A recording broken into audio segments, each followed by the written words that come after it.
కాయలు చెట్టు మీద పట్టుకొని వచ్చినాము ఇప్పుడే. నువ్వుల పొడి 300 గ్రామ్స్, నువ్వుల పొడి 300 గ్రామ్స్. ఇప్పుడు 600 ఉంది, 700. ఒక 100 గ్రామ్స్ ఎల్లిపాయలు, ఒక 30 గ్రామ్స్ మెంతి పొడి, ఒక 200 గ్రామ్స్ ఉప్పు అండి. ఇప్పుడు ఇవన్నీ మంచిగా కలుపుకోవాలి. వెల్లుల్లి ముద్ద వేసుకుందాం. ఇదంతా మంచిగా కలపాలి. 200 గ్రామ్స్ ఆయిల్ కూడా ఇద్దాము. ఆవాలు ఇద్దాం, బాగా వేడి కానియద్దు. ఒక 100 గ్రామ్స్ ఎండుమిర్చి, అయినా 70 గ్రామ్స్ అయినా సరిపోతుంది.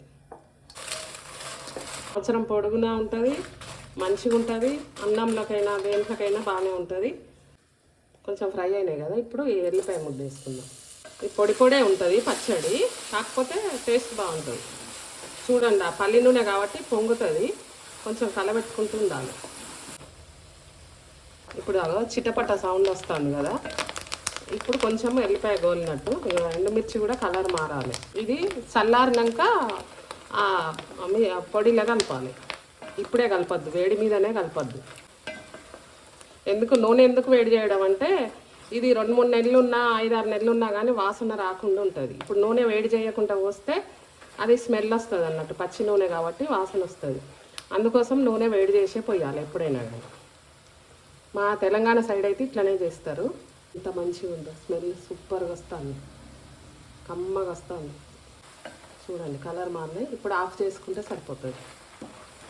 హాఫ్ అన్ అవర్ అట్లా 1 అవర్ తర్వాత కలుపుకోవాలి దాంట్లో.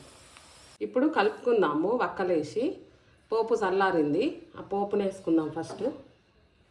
చూడండి, ఇప్పుడు దీంట్లో మంచిగా కలిసింది కదా, ఇప్పుడు వక్కలు వేసుకుందాం.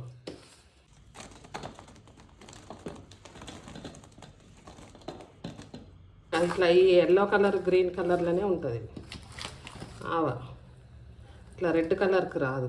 ఇప్పుడు ఇది అన్నంలో తింటే చాలా బాగుంటుంది.